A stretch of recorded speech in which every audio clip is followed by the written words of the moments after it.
this lesson, I'm going to show you how to use major and minor triad shapes to bring focus to a chord's extensions. We're going to do this using a Jimmy Bryant tune called The Night Rider as an example, and we're going to take a solo break that he uses over the last 8 bars of rhythm changes in B flat, and we're going to do this 3 times over this track, just so you could really get it in your ear and get good practice playing it.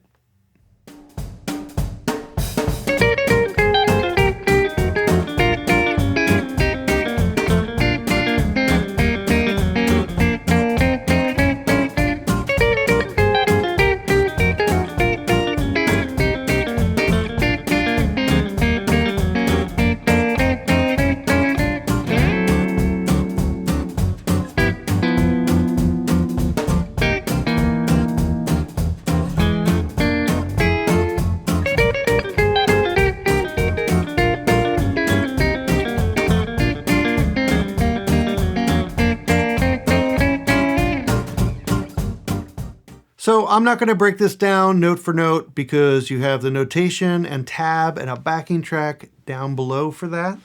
But what I am going to do is I'm going to go through this and analyze this and point out all these triad shapes and let you know how they're relating to the chord that they're happening over. So first up, with no embellishment, we have this G minor triad up here. This is happening over a B flat major chord. So it's sounding as a 6 root and 3 of the B flat major chord. Next up, an F minor triad shape. This is happening over a G minor chord, so it's sounding as a flat 7, flat 9, and 11. Next is an E flat major triad. That's happening over a C minor chord, so that's sounding as flat 3, 5, flat 7. E flat minor triad.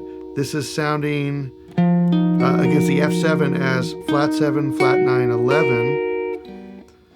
First inversion B flat chord. This is over a B flat, so no extensions. This is just the 3rd, 5th, and root. Next up is a D flat minor triad.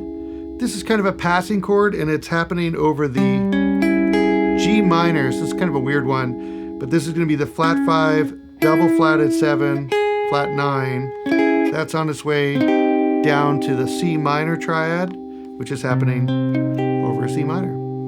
Next one, not a major or minor triad, but this is a partial of an F9. It's the 3rd, flat 7, and 9 of an F9 chord, happening over the F7 in the progression.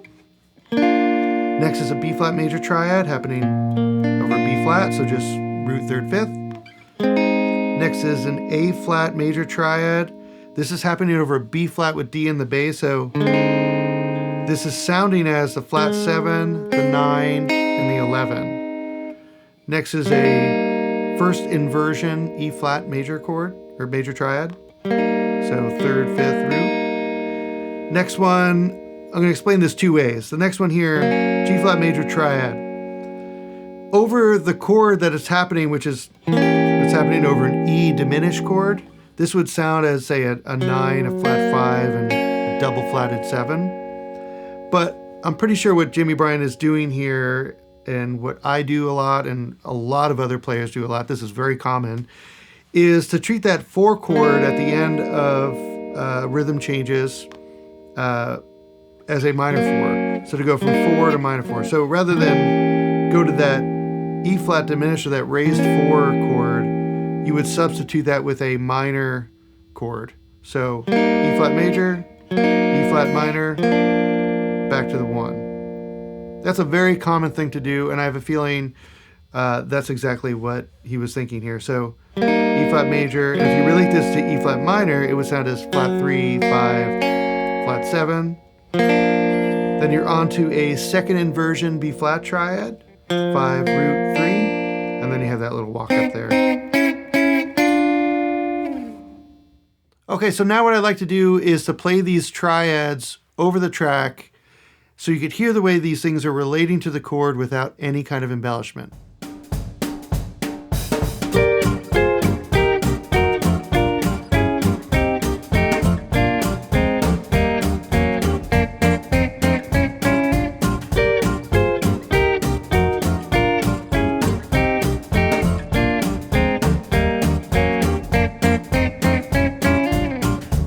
Let me show you one way that you could do this. First, pick a chord quality.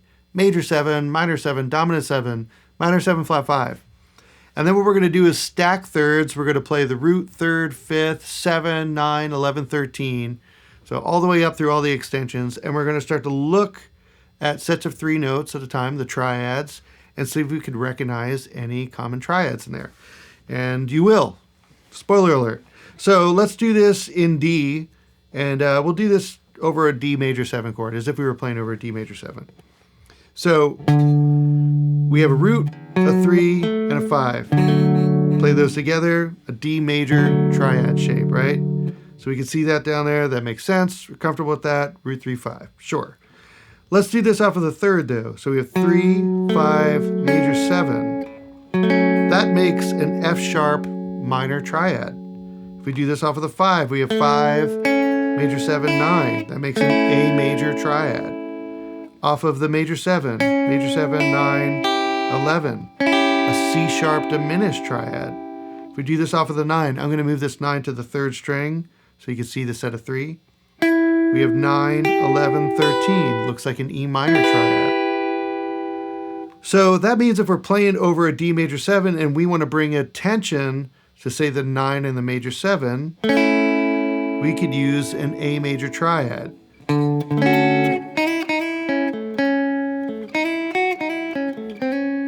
If we want to bring attention to, say, the 13, 11, and 9, we could use E minor triads. That means that we could use any inversions of those too. So I could use an E minor triad here. I could use that first inversion.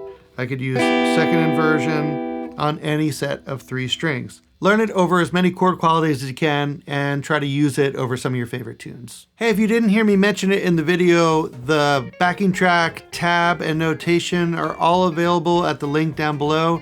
I also have a masterclass subscription channel called The Speakeasy, which I would love to see you in. I have over 20 instructional courses. You can find out all about that stuff either below or at my website, jasonlaughlin.com.